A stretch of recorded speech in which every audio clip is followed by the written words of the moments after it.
Hello, and welcome to part 23 of my life and testimony.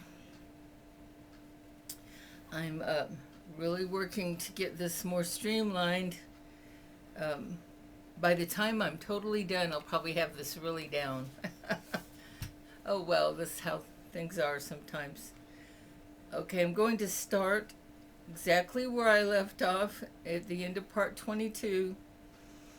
I was telling you that a very sad situation that the couple who uh, took over the lease of my apartment in Boulder before I went back to Austin, the woman of it confided in me that she was in the witness protection program. Um,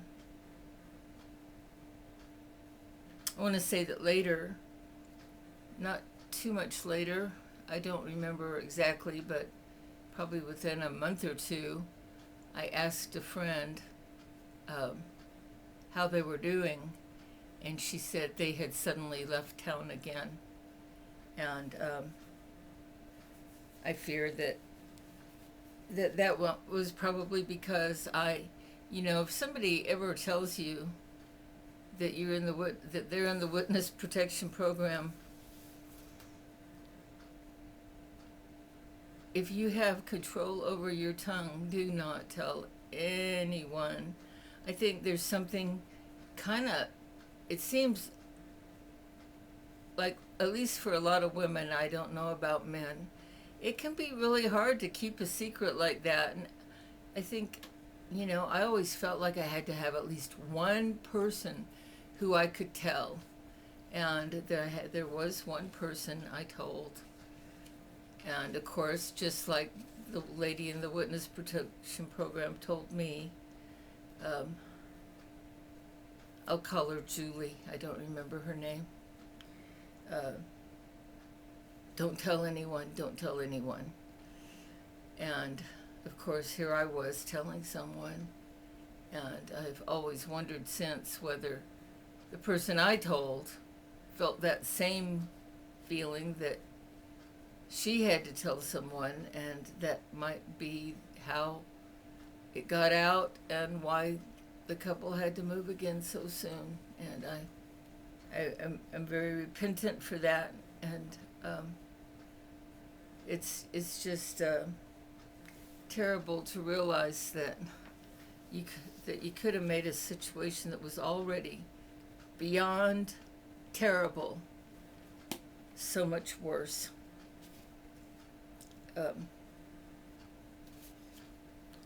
But I had already looked this up. It was in James.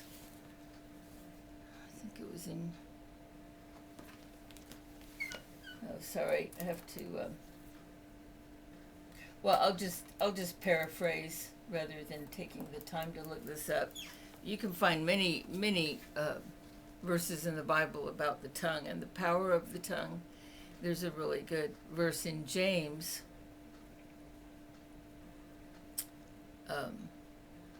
Who was, I believe, he was the half brother of one of the half brothers of Jesus, who did not believe. He didn't believe Jesus was who he said he was until after Jesus came out of the grave after 3 days and hung around for 40 days teaching people. He had the holes in his hands and the holes in his feet. And then he was resurrected, taken, lifted to heaven in front of the eyes of a number of people. And then his half-brothers believed. Anyhow, James wrote just one short chapter in the New Testament that's in the New Testament, and it's a very good chapter. And but anyway, he talks about how if you can bridle your own tongue, he said that shows that you have control over yourself. This is something a lot of people don't have, and the tongue is powerfully wicked in how powerful it is. It can be like slander and a lot of things that are enunciated with the tongue can cause many bad things, and that would include something like revealing something that could cause someone else to be killed, even, which in the case of the Witness Protection Program, that's how serious it was. And anyhow, learning to tame the tongue is a huge thing. So I'm going to go ahead and tell you what she told me. And this was wild. I had never heard of anything like what she told me. I mean, I'd heard of the Witness Protection Program, and I had heard of things like there's the mafia and how they have their whole, set up, and the guys that give the orders and the guys that follow the orders, and how cruel they can be, and how powerful the mafia became in the United States. And, I didn't really know much about different cabals. Like, I didn't know really anything about the drug cartels, which are another kind of mafia, really, and, organized crime. And anyway, so her son was, I don't remember how old he was, but he was a young man, and she loved him so much, and he got under the influence of some people that were involved in some kind of, she called it a gang. She didn't even talk about a cabal or a cartel or the mafia. She said he had joined a gang. And they had all these initiations, and there must have been a whole lot more to the story that I never heard, but somehow they were promising him that if he had to he had to go through one more sacrifice of initiation in order to become what would make him be the leader of the gang. And what was shocking was that they wanted him to have his own mother killed, Julie.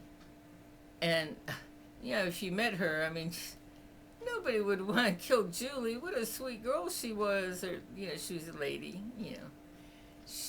She was probably a little younger than me, so I have a habit of calling other women girl.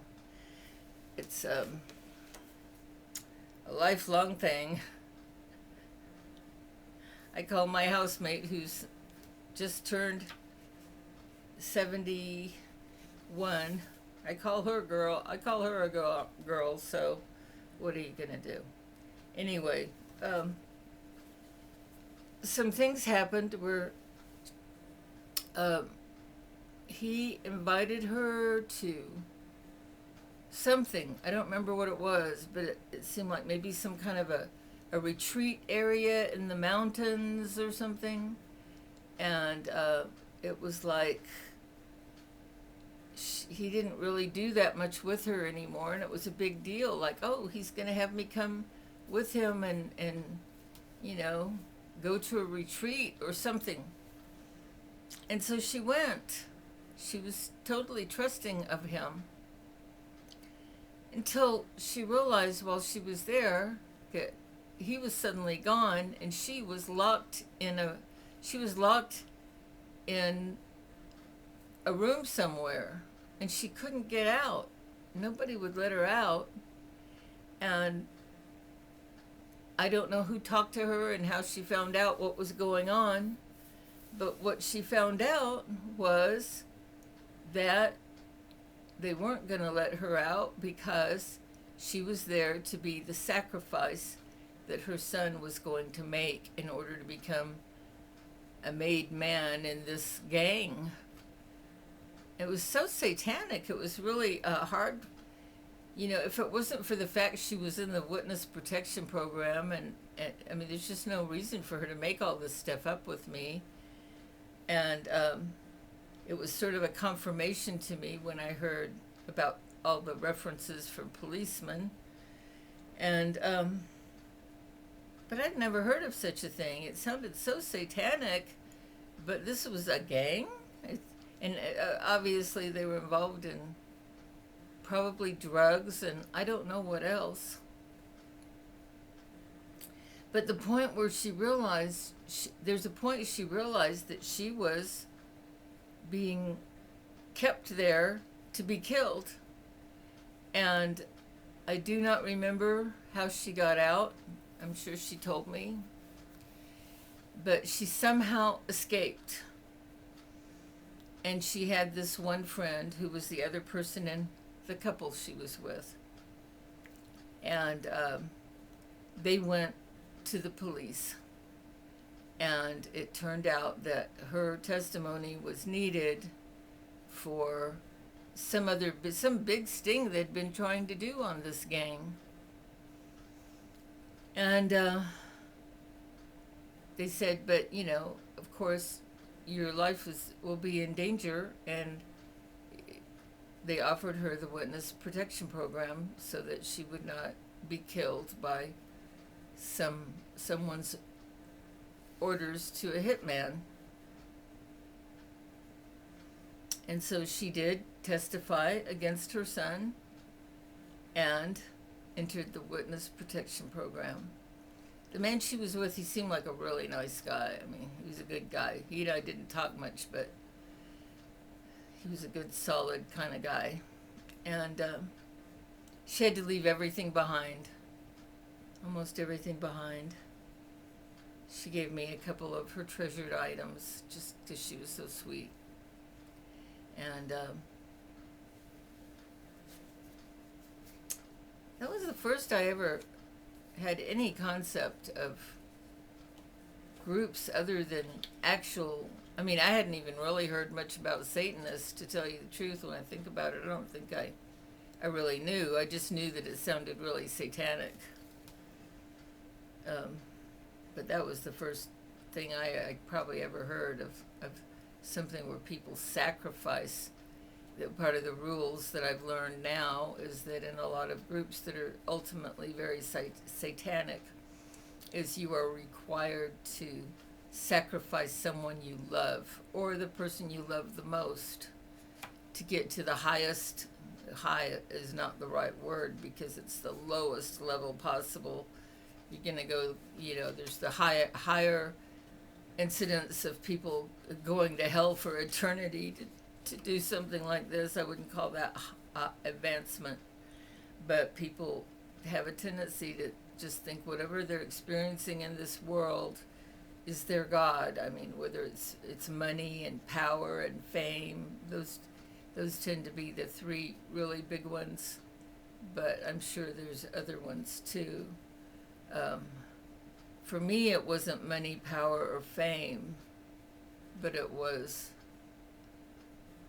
a desperate desire for love, and I kept trying to get it through whoever I was idolizing, whether it was a guru or a man.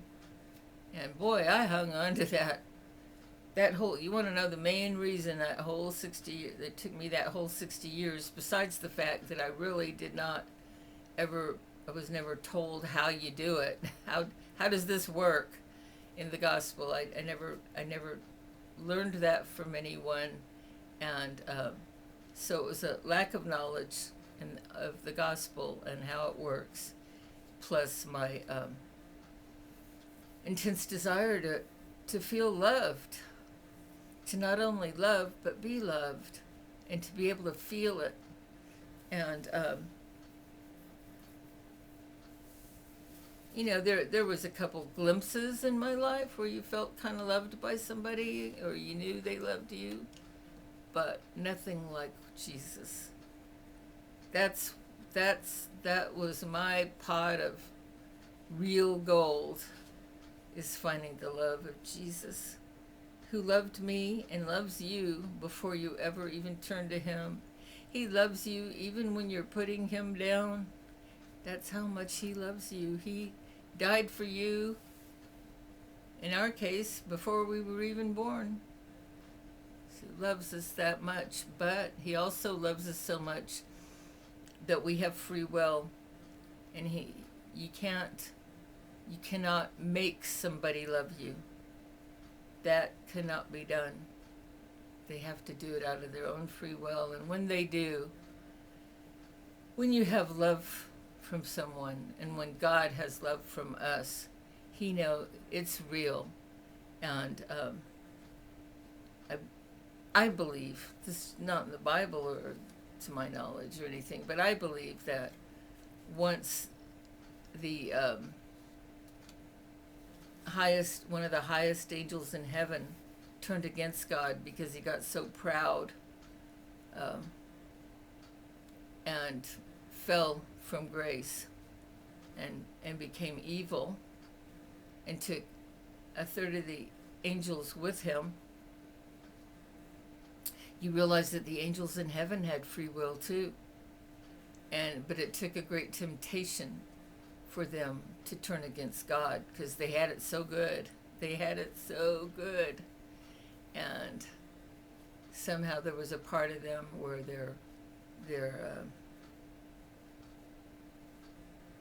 ego, hubris, their pride, or whatever it was, their selfishness, whatever.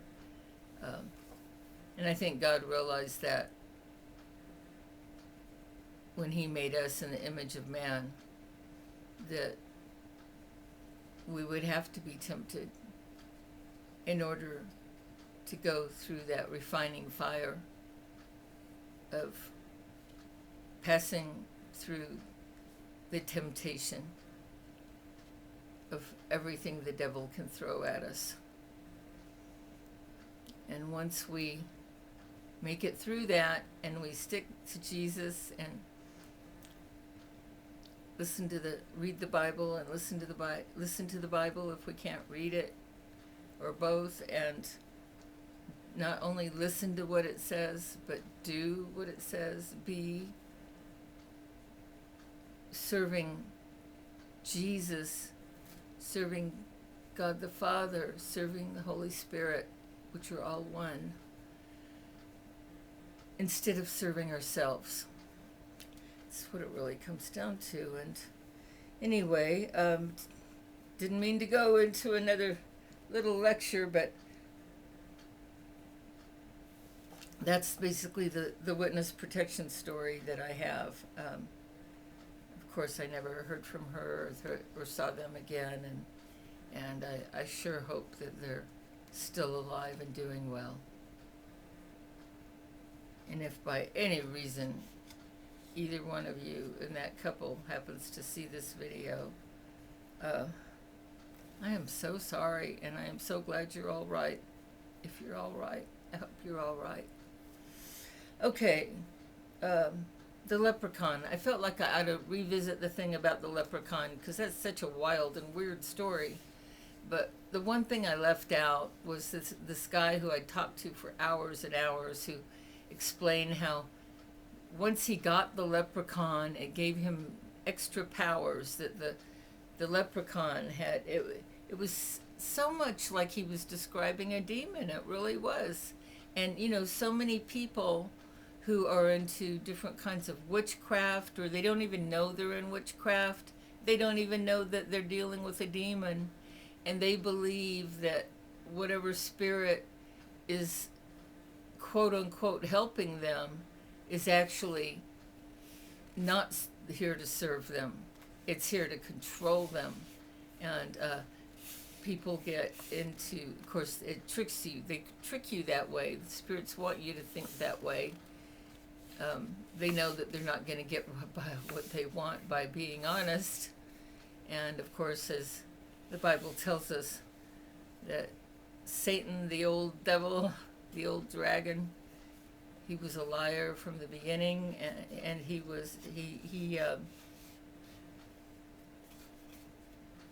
He's all about robbing, killing, stealing, and lying. I think even when he tells the truth, he finds a way to make a lie out of it. He's very, very, very good. Very good is not the right word, but he's a very proficient liar, and he's also one of the most subtle beings in the world. So it's not obvious, and he has very crafty. He's been around for thousands of years, and even the most smart person alive today that's actually born of woman is never going to be able to combat these evil spirits by brain power and knowledge alone. No way. We literally need to turn to Jesus, submit to Jesus, become the servant of Jesus, because by the blood of the Lamb, which he was the Lamb of God when he died on that cross, he willingly died on that cross because he knew that only his own blood, he being 100% God as well as 100% man, that was the only blood that would give an eternal sacrifice that would last forever. That's why the last thing he said before he died on the cross was, "It is finished." And if the devil had figured out ahead of time that was what was going on, that it was about to be, that Jesus actually won the war at that very point, he would have made sure that Jesus could not die on the cross. But he got fooled, and sometimes that's why we don't get everything in the Bible. There's some things that God doesn't want the devil to know, because the devil's very clever, and guess what? God is way more clever than the devil. Anyhow, okay, back to the leprechaun. So, this man was under the impression that this leprechaun was his friend, and that at least to some degree he was there serving him, that the leprechaun was serving him. And that's what he didn't know. He didn't realize that was a demon spirit that was there to take control of him. And I believe that he may have started out with a lot of violent tendencies and things, which caused the door to open for him to have this leprechaun spirit. Could have been something through his ancestry, maybe some Irish ancestry, because that's where you hear about the leprechauns a lot. And anyhow, that was one of the things that came out in the conversations, was that people didn't realize the power he had because of his leprechaun. And so that's why when I got hit, that spiritually, I cannot describe it except to say it was so real.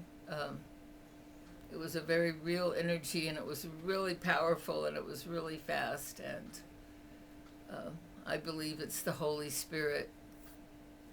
It was through the Holy Spirit, without my even knowing that that's what it was. I was able to boomerang it back. So that's all I can tell you about the leprechauns. I'm sure there's a lot can be looked up, but that's all I know. Okay, so anyway, then I was, there's some other things that happened in Boulder, but I haven't thought of anything that I really need to bring up.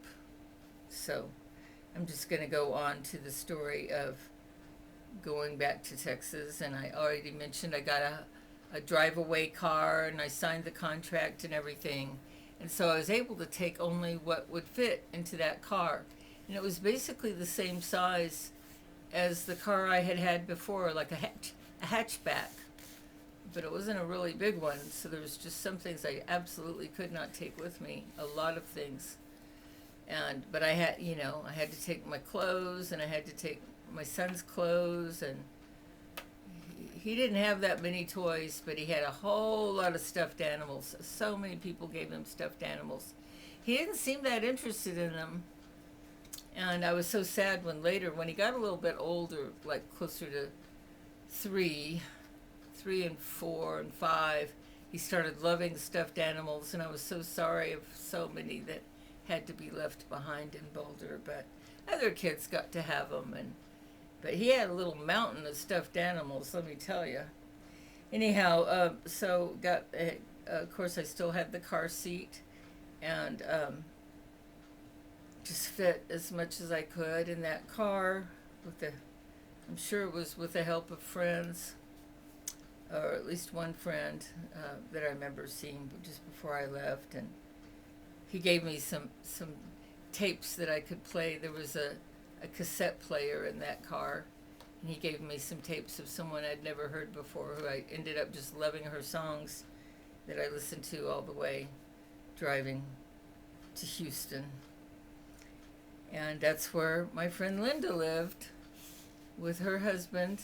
I hadn't seen her since she'd gotten married, and she had had a baby, and it was I think her baby was really not that far from the age of my son, and she also had a boy. And anyhow, I returned the car to wherever it had to be returned, and then they came and picked me up, and I stayed with them in Houston for, I guess it was a week or 2 weeks at the most. And it gave her and I a chance to catch up on things. And if you're a woman and you've had a real close girlfriend, we could just talk and talk and talk and talk and talk, and that's what we did for the whole 2 weeks, pretty much, just talking about stuff. And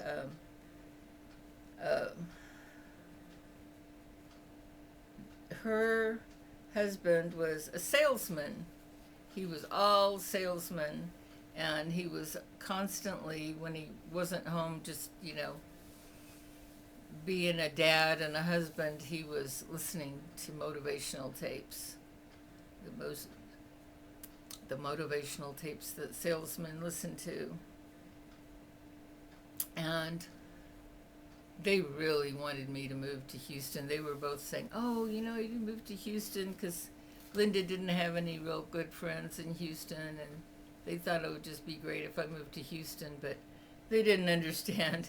I already had such a deep dislike of living in Houston, of being in Houston. I'd been there a number of times in my life, and I never could go there without getting lost on that highway that drives around, and you go around and around. I never could figure out where to get off, and there was so much. That was way long time ago. They had so much traffic. I think today Austin, where I live now, probably has as much or more traffic than Houston, which I never would have guessed would ever happen, but it has happened. But it was just too much for me. It was not. I couldn't even consider it, as much as I loved Linda and her husband James and all. But while I was there, they took me to I don't know what they called it. I'll call it a session. I don't know what they called it. But it turned out it was Amway.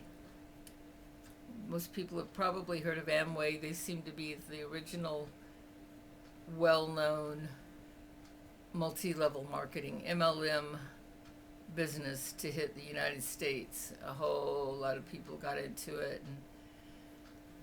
And it was interesting because the Amway meeting we went to, it was kind of like they mixed Amway with being Christian. And I don't remember how they did it or exactly what they said, but it was, a lot of things were said where it was obvious that people were coming together as Christians to do Amway. Of course, at the time, I thought of myself as a Christian, but I wasn't interested in Amway at all. I had already tried selling things in my life, and some people have a talent for selling and some people do not. I'm one of those people who could not sell ice cubes in Austin in the summer or a heater in Alaska in the winter. It's just, that's how I've always been. So it'll be an amazing thing if anybody comes to Jesus because of me, because I sure don't know how to be a salesman. But it's not about sales. It's the truth. And so I don't think we have to worry about that. Anyway, that whole thing, they had a lot of it was sort of cheering each other, and I don't really remember much else about it, but I did go to that thing with them, and I was not interested at all. And then the time came where I needed to come to Austin, and I had friends that I had not mentioned earlier that I met. I actually met Wendy on the telephone. It was a funny thing. I'm trying to remember, how did I end up meeting her on the telephone? I think she had just moved to Austin, she and her husband and her 2 boys.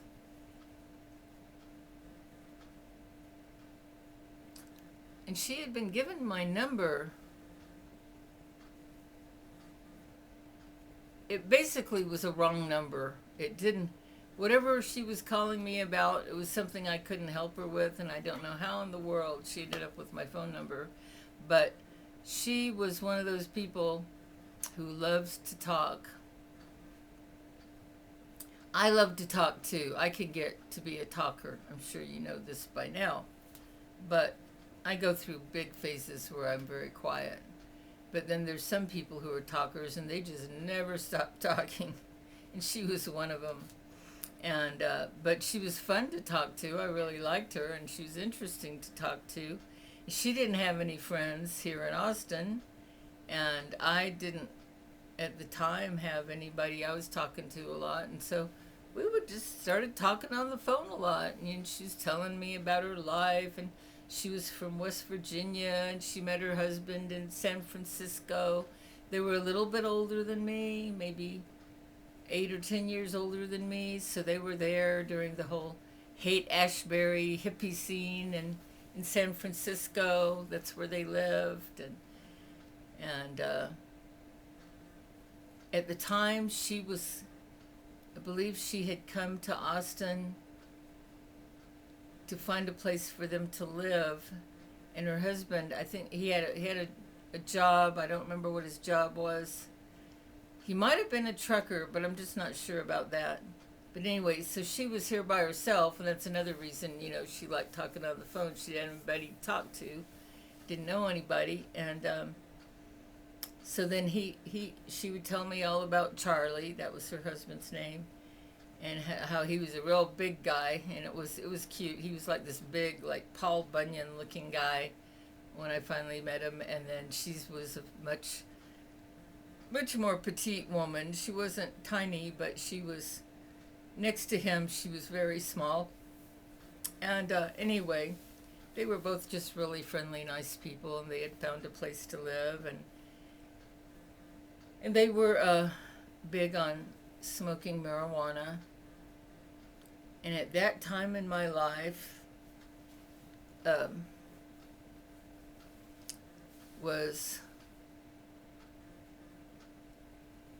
don't remember exactly what time of my life that was in relation to marijuana, except for that I was smoking it. I was, not maybe all the time, but I smoked it and didn't have anything against it. And so they smoked it a lot, and, we'd visit, and they were just real hippies. They had a collection of albums, really into music. Just wall to wall in their big living room, they had these big chests open at the top of albums. Mostly, rock and roll, a little bit of R&B or whatever. And it was just huge, and a great stereo system, and always playing music real loud, and they had two sons that did not get along. Anyway, uh, they I had called them and told them that I was coming to Austin, but that I didn't have a car, and I didn't have a place to live yet. But I had, oh, this is one thing I forgot to mention. It was before I left Boulder. After I decided to move to Austin, and I had told everybody I was going, and I had all my plans. Suddenly, I started making a lot of money again, and it was like really good. I mean, it was even better than before.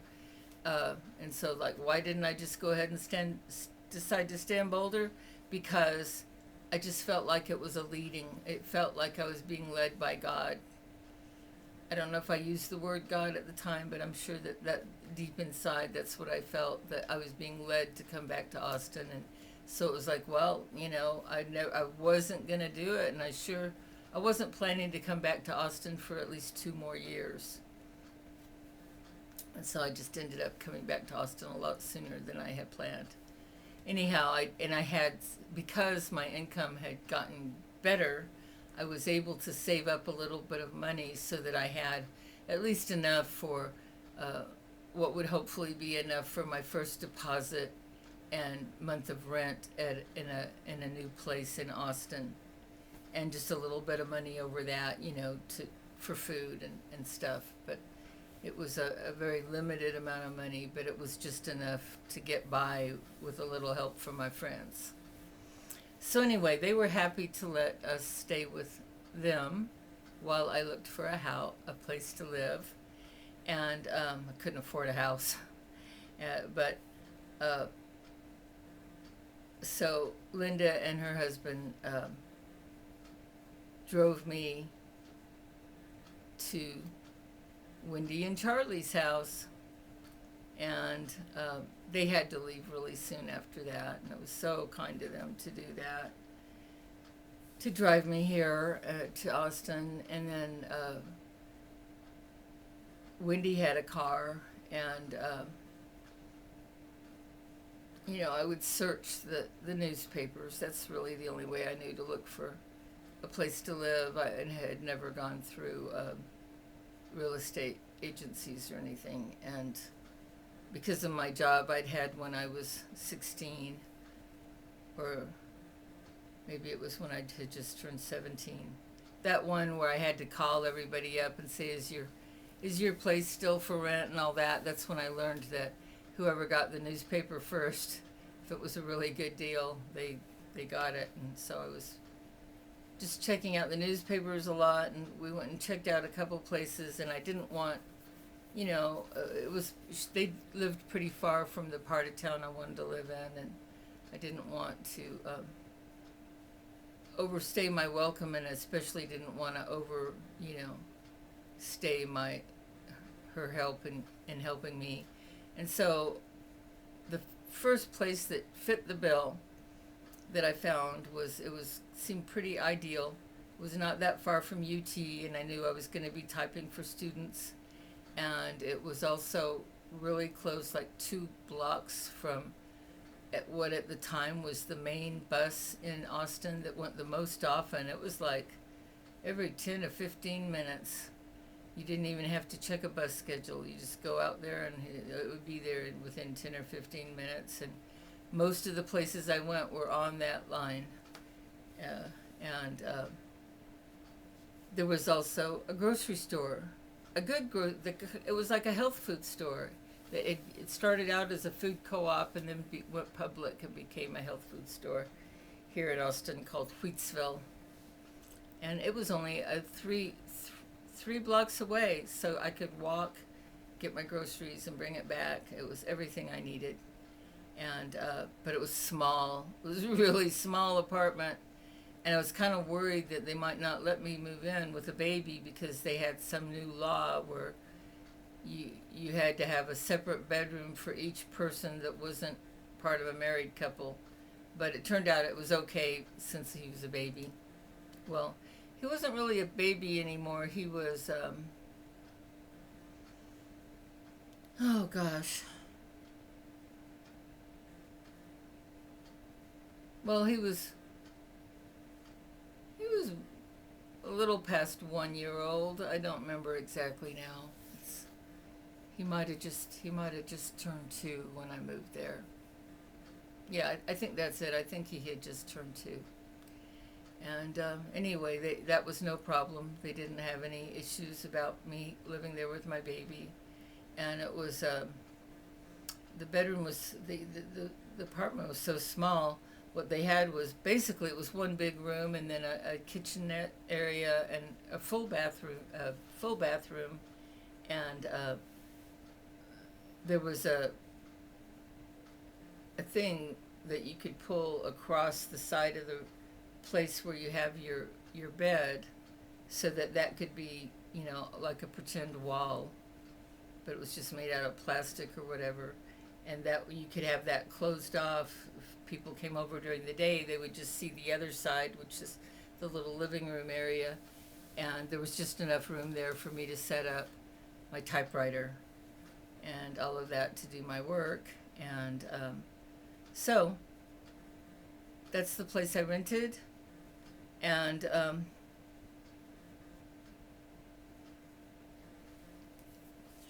soon after I came there, I was really, really low on money once I paid the deposit and the rent. And I was new in town, back to typing, and it was taking a while for work to come in. And my friends that I had met, the guy who had been the president of the Texas Music Association, and he had been the president at the time that association got ripped off for thousands of dollars, and they weren't able to go on with that plan that they had because of that. He and his wife, who I'd met his wife before, they were both singers, and she was a singer-songwriter and lovely woman, and she had just had a baby. When we moved there, she had a baby. It was 2 years and 2 days, well, 2 years after my son was born, and 2 days on the actual date. So their birthday is only 2 days apart, and 2 years. And she was doing a lot of music gigs, and he was doing a lot of music gigs, and I was kind of a real handy person to be the babysitter for their baby. And so I started watching Little Troop when I think he was only 6 weeks old the first time. And my little boy, oh, he was so excited. He loved that baby, and he kept asking me, when is he going to be ready to play? I said, well, it just takes a little time. And we lived there for, oh gosh, close to 3 years. Oh no. We lived there until he was almost 3, so we didn't live there that long. But anyway, by the time we were moving out, it got to the point where the baby could play a little bit. He wasn't like walking around or anything yet, but he was a very advanced little boy. He was all of his, whatever markers they have for little babies, he was hitting them all early. And it got so that when Tristan knew that Troop was coming over, he would just go to the door with his hands full of toys, I'm ready for you. It was so cute, and they're still best friends today. In fact, they both moved to another country, and they live in the same town. And now my son's moving into the same complex where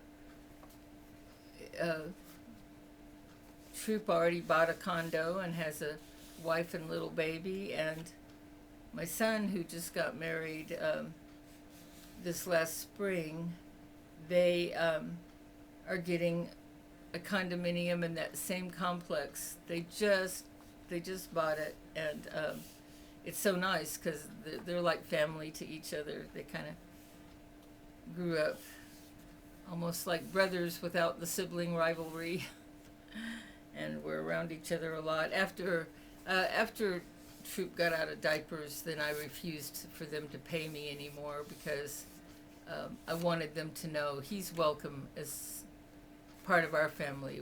We love him and we just want him to come over, and I didn't want ever money to be a reason they wouldn't bring him over. Not that it would have been, because I didn't charge that much, but still, that's how it worked out. And so during that time, especially thinking about making money, and I was getting donations for channeling when I was in Boulder, and I was needing to make that decision because there was somebody that in Boulder that I had done a couple quote unquote readings for, and she really liked it, and she wanted me to do another one, and I didn't really want to. It always made me feel so tired, and on top of that, and plus when I saw Wendy and Charlie really wanted me to do it for him, and they were kind enough to let me stay at their house for free, and they were feeding us as well. It was just, how could I say no? And so I did several channeling sessions for him just as a favor.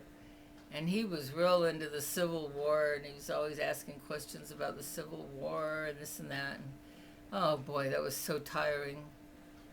And there was a part of me, I was just really never sure that whatever I was channeling, I wasn't sure if it was real. I mean, of course I realize now that it wasn't real in the sense that it was a spirit that I was listening to, and those spirits are liars.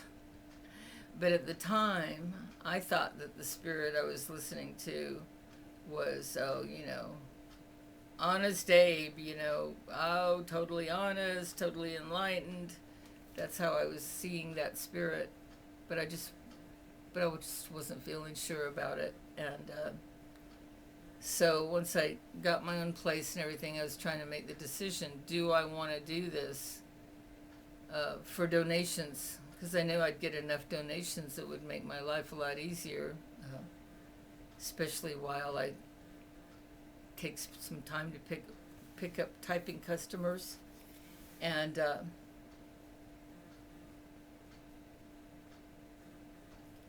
I read a thing. I had mentioned I'd gotten into Yogananda, and I was in some mailing list, and I got a newsletter or something from the Self-Realization Fellowship.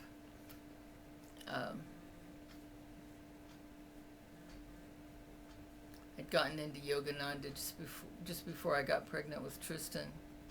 So I'd been into him, off and on for the last couple years at that point. I didn't have much time to get into it, but I read that book, Autobiography of a Yogi, probably 3 times or more. I thought it was just fascinating. It was full of a lot of lies, but I thought it was all true. And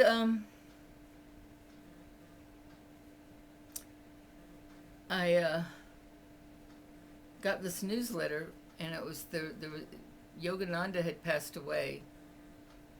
He might have passed away, I think, even before I was born. He was a phenomena, I think, of the 40s and 50s. I'm not sure exactly, but I think that's kind of how it was. And I was born in the early 50s, so. Anyway, the lady that, she had been young at the time, and one of his main servants, she was the one that took over the Self-Realization Fellowship. I always really liked her. She just always seemed so humble. And somebody had asked her a question about doing channeling. And she had said, well, you better just really question yourself why you're doing it. Because some people might be doing it because they want to be famous. Or you might be doing it because you want to get money. And when I realized that, those could be reasons that a person would channel, and I might end up with temptations like that. And I had zero interest in being a famous channeler. I did not want to, and I didn't enjoy the memory of all these people.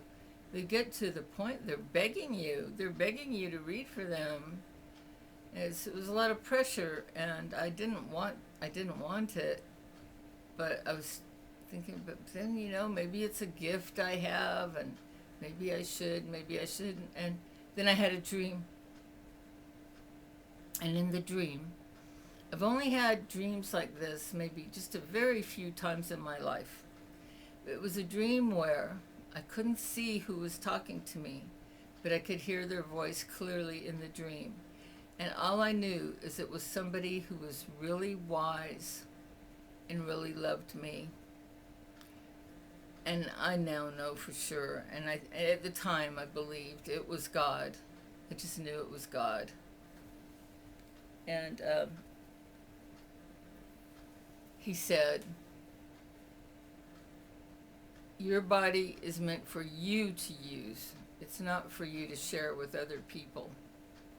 And I knew exactly what he was saying, because that channeling, even though I wasn't going into a trance, I was sharing the message of somebody else when I channeled. It wasn't my message. It wasn't from me. It was from some spirit.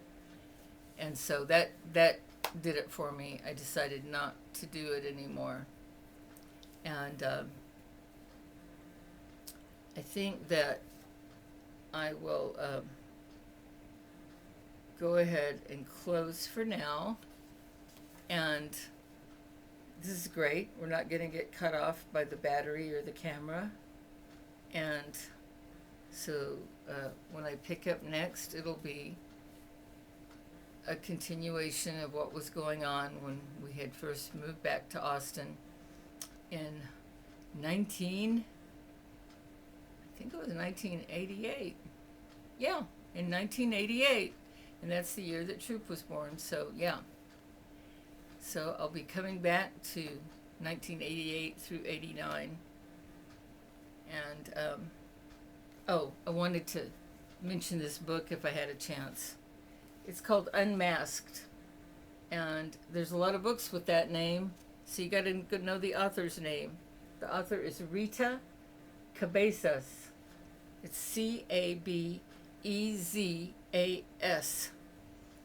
And on the cover of the book, it says Unmasked: Demons Lurking Behind Psychological Symptoms. And it says Rita